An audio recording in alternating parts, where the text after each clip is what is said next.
Assalamualaikum warahmatullahi wabarakatuh. Pada kesempatan kali ini saya akan menyajikan terkait dengan materi jenis dan komponen laporan keuangan. Lanjutan materi sebelumnya atau pertemuan kedua, yaitu dasar analisis laporan keuangan. Pada pertemuan kemarin saya sedikit mengingatkan bahwasanya kita sudah membahas tentang laporan keuangan, kemudian pengertian analisis laporan keuangan, tujuan dari analisis laporan keuangan, sifat dari laporan keuangan, sekaligus pentingnya audit dalam laporan keuangan. Maka dari itu pada pertemuan kali ini saya akan melanjutkan materi laporan keuangan, yaitu jenis dan komponen laporan keuangan. Saya rasa untuk materi ini secara garis besar kalian sudah tempuh di mata kuliah akuntansi. Masih ingatkah sebenarnya laporan keuangan, jenis dan komponen laporan keuangan itu apa? Ya, saya rasa semuanya sudah ingat ya. Atau jangan-jangan belum? Oke, jenis laporan keuangan itu sebenarnya ada 5. Neraca, laporan laba rugi, perubahan modal, arus kas, dan laporan catatan atas laporan keuangan. Sebenarnya laporan keuangan ini boleh disusun secara individu setiap perusahaan, artinya disesuaikan dengan kebutuhan perusahaan. Tidak harus menyeluruh dibuat, tidak harus sesuai dengan kriteria yang ada, tetapi dengan perkembangan zaman, penyusunan laporan keuangan ini harus disesuaikan dengan standar yang telah ditentukan.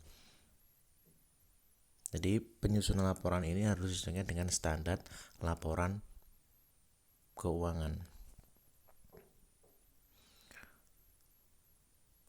Sedangkan standar itu ya kelima ini tadi, itu neraca, laporan laba rugi, laporan perubahan modal, laporan arus kas, dan laporan catatan atas laporan keuangan.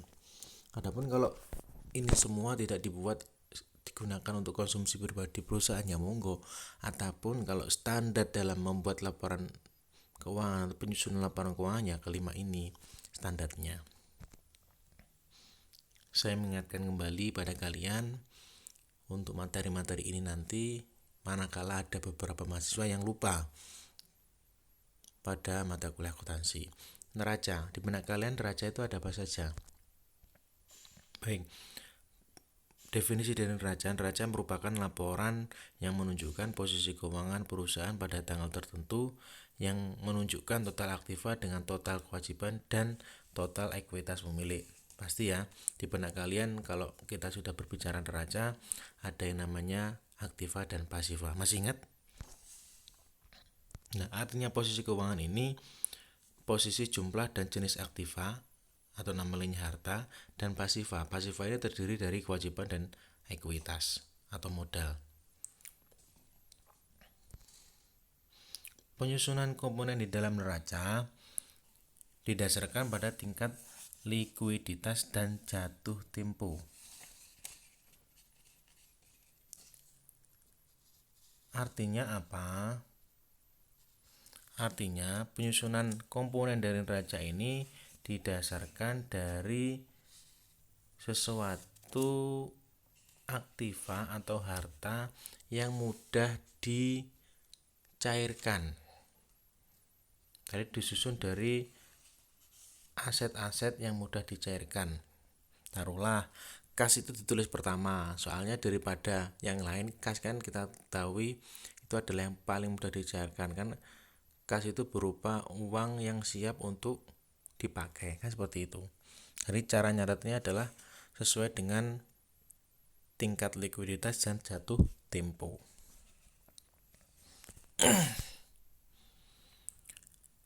Kemudian jumlah yang terdapat dalam komponen neraca, yaitu sisi aktiva dan pasiva, harus seimbang atau sama. Jadi jumlah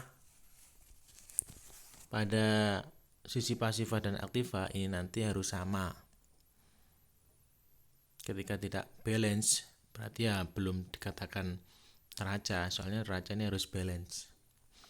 Untuk menentukan persamaan neraca digunakan rumus sebagai berikut. Kalian harus ingat ya rumus dasar akuntansi. Aktiva sama dengan utang plus modal. Aktiva sama dengan kewajiban plus modal. Garis besar komponen neraca ini nanti ada aktiva dan pasiva. Aktiva ini nanti ada aktiva lancar, aktiva tetap, penyertaan, dan aktiva lainnya. Kemudian di pasiva ada utang lancar, utang jangka panjang, dan modal.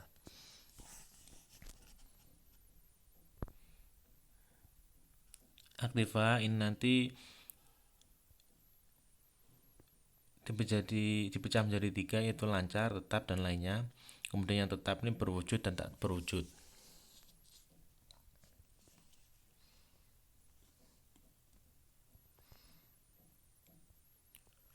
Aktiva lancar, masihkah kalian tahu?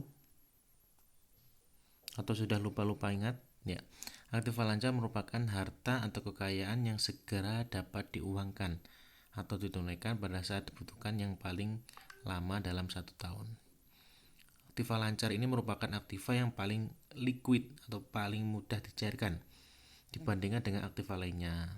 Jika perusahaan membutuhkan uang untuk membayar sesuatu yang segera harus dibayar seperti utang yang sudah jatuh tempo, maka perusahaan bisa memakai aktiva lancar ini. Kemudian aktiva tetap. Aktiva tetap merupakan harta atau kekayaan perusahaan yang digunakan dalam jangka panjang atau lebih dari 1 tahun. Secara garis besar, aktiva tetap dibagi menjadi 2, yaitu aktiva tetap yang berwujud dan tak berwujud. Yang berwujud seperti apa? Ya kayak tanah, bangunan. Yang tak berwujud ya seperti hak paten, merek dagang, lisensi, dan lain sebagainya. Kemudian lainnya, aktiva lainnya ini apa Pak? Oke. Aktiva lainnya ini merupakan harta atau kekayaan yang tidak dapat digolongkan ke dalam aktiva lancar maupun aktiva tetap. Komponen yang ada dalam aktiva lainnya adalah seperti bangunan dalam proses, piutang jangka panjang, tanah dalam penyelesaian, dan lainnya. Itu masih dalam proses penyelesaian, maksudnya seperti itu, tapi bakal menjadi milik perusahaan.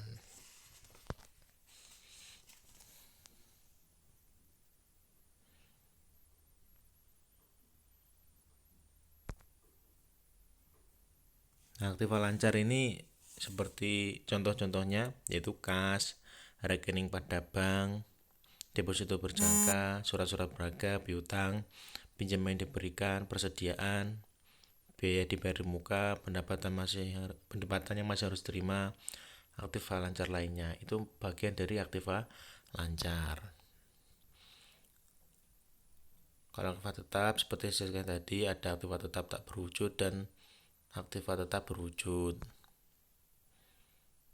Nah, ini contohnya seperti yang diberikan contoh di atas. Aktiva lainnya ini tadi sudah saya jelaskan pula.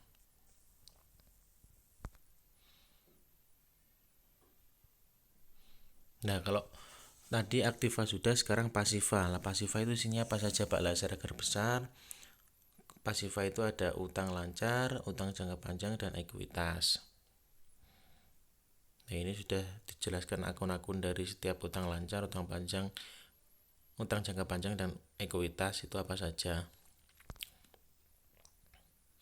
Nah, utang lancar itu adalah kewajiban atau utang perusahaan kepada pihak lain yang harus segera dibayar, yaitu maksimal atau jangka waktunya paling lama 1 tahun. Jangka panjang itu memiliki jangka waktu lebih dari 1 tahun. Sedangkan untuk modal atau ekuitas merupakan hak yang dimiliki oleh perusahaan. Ini bentuk neraca. Bentuk neraca itu ada skontro dan stafel. Maksudnya bentuk horizontal dan vertikal. Kalau yang horizontal ini terkenal dengan yang namanya T-form. Neraca berbentuk skontro merupakan neraca yang bentuknya seperti huruf T. Maka dari itu dinamakan T-form. Dalam bentuk ini neraca dibagi ke dalam 2 posisi, yaitu sebelah kiri berisi aktiva dan sebelah kanan berisi kewajiban dan modal. Bentuk neraca ini sering kalian ketahui nanti atau dapat dinamakan atau biasa atau mafhum dinamakan yaitu bentuk neraca horizontal. Kemudian untuk bentuk neraca staffel atau vertikal ini disusun mulai dari atas terus ke bawah, yaitu mulai dari aktiva lancar seperti kas, bank, efek ialah komponen aktiva tetap, kemudian komponen aktiva lainnya, kemudian komponen kewajiban lancar, komponen utang jangka panjang, dan yang terakhir adalah komponen modal. Ini disusun dari atas sampai bawah, menjulang ke bawah. Kalau yang skontro itu kanan kiri, kalau yang vertikal itu terus menurun ke bawah dari atas ke bawah, seperti itu. Contohnya seperti ini. Nah, ini bentuk neraca. Kemudian tadi bentuk neraca yang staffel dan skontro. Kemudian ini tadi ada yang bentuk laporan yang disesuaikan dengan keinginan perusahaan, ya monggo. Cuma yang umum itu yang skontro dan staffel. Ini contohnya, bisa kalian lihat. Baik, jadi saya tekankan lagi, saya rasa materi ini sudah kalian tempuh di mata kuliah akuntansi. Jadi saya ini hanya sekedar mengingatkan, manakala ada beberapa mahasiswa yang lupa pada materi ini. Kemudian laporan laba rugi. Laporan laba rugi merupakan laporan yang menunjukkan jumlah pendapatan atau penghasilan yang diperoleh dari biaya-biaya yang dikeluarkan dalam satu periode tertentu, kemudian diakhiri dengan laba rugi periode tersebut. Laporan ini memberikan informasi tentang hasil-hasil usaha yang diperoleh perusahaan. Jadi laporan laba rugi ini kita mencari selisih antara pendapatan dan biaya-biaya yang dikeluarkan selama satu periode. Itu tulis di laporan laba rugi. Jadi laporan laba rugi sini engko ya pendapatan sama beban. Lagi. Laporan laba rugi komponennya nanti ada pendapatan dan biaya. Pendapatan usaha pokok dan pendapatan usaha sampingan. Kemudian kalau biaya atau beban ada biaya usaha pokok dan biaya usaha sampingan. Nah, komponen-komponen laba rugi ini nanti ada pendapatan, harga pokok penjualan, laba kotor, biaya operasional, laba kotor operasional, dan seterusnya. Saya rasa ini kalian juga sudah paham ya untuk susunannya membuat laporan laba rugi. Contohnya seperti ini, bentuk laporan laba rugi itu yang multi step dan single step.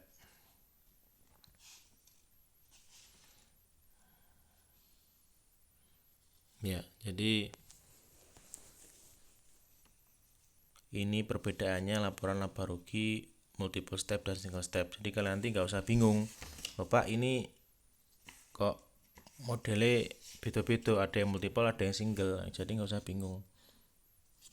Itu hanya jenisnya saja, intinya sama itu. Intinya sama. Kalau yang single step itu maksudnya gabungan dari jumlah seluruh penghasilan baik pokok maupun di luar pokok atau non operasional jadikan satu, kemudian jumlah biaya pokok dan di luar pokok jadikan satu pula. Dengan demikian, faktor pengurangannya adalah jumlah seluruh penghasilan dengan jumlah seluruh biaya. Artinya apa? Artinya dalam bentuk ini laporan laba rugi disusun tanpa membedakan pendapatan dan biaya usaha dan di luar usaha. Kemudian kalau yang laporan ini multiple step itu merupakan pemisahan antara komponen usaha pokok operasional dengan di luar pokok non operasional. Artinya apa? Artinya terlebih dulu dikurangi antara penghasilan pokok dengan biaya pokok, kemudian baru ditambahkan dengan hasil pengurangan dan penghasilan di luar pokok dengan biaya di luar pokok. Ini sudah digabung, sudah dipisah, ngono wis, enggak bingung. Kemudian laporan perubahan modal. Laporan catatan atas laporan keuangan, kemudian laporan arus kas. Mungkin yang di sini asing kalian laporan catatan atas laporan keuangan. Kalau yang laporan perubahan modal dan laporan arus kas itu sama, di akuntansi juga ada. Tapi nggak tahu juga kalau kalian ternyata sudah mempelajari tentang laporan catatan atas laporan keuangan. Laporan perubahan modal ini intinya menggambarkan jumlah modal yang dimiliki perusahaan saat ini serta sebab-sebab berubahnya modal. Modalnya itu seperti apa ini? Ya, modalnya nanti saya beri contoh. Informasi yang diberikan dalam laporan perubahan modal itu berupa jenis-jenis dan jumlah modal yang ada saat ini, kemudian jumlah rupiah tiap jenis modal, jumlah rupiah modal yang berubah, sebab berubahnya modal, dan yang terakhir jumlah rupiah modal sesudah perubahan. Intinya ndelok modal itu perubahannya seperti apa. Nah, seperti ini bentuk laporan perubahan modal. Kemudian laporan catatan atas laporan keuangan. Ini laporan yang dibuat berkaitan dengan laporan keuangan yang disajikan. Laporan ini memberikan informasi tentang penjelasan yang dianggap perlu atas laporan keuangan yang ada sehingga menjadi jelas sebab penyebabnya. Artinya, laporan ini dibuat untuk menjelaskan dari laporan-laporan yang ada, untuk menjelaskan secara detail. Jadi pada saat pengauditan, si pengaudit ini nggak mengalami kebingungan, jadi sudah jelas. Jadi dalam akuntansi, dalam pencatatan laporan keuangan, catatannya tidak terus ngawur, dia pinggiri kayak kalau membuat catatan keuangan pinggiri ini buat beli bakso, namun pada waktu itu dibayar secara hutang. Nah, itu tulisan pinggiri pada saat pengeluaran kalian. Itu nggak seperti ada caranya seperti ini contohnya. Ini contoh di usaha dagang ya, penjualan ini merupakan rekap penjualan sama ini. Jadi catatan-catatan secara detail terkait dengan laporan keuangan yang sudah dibuat. Kemudian laporan arus kas. Kalau laporan arus kas merupakan laporan yang menunjukkan arus kas masuk pendapatan dan arus kas keluar biaya-biaya atau beban-beban. Contohnya seperti apa? Seperti ini.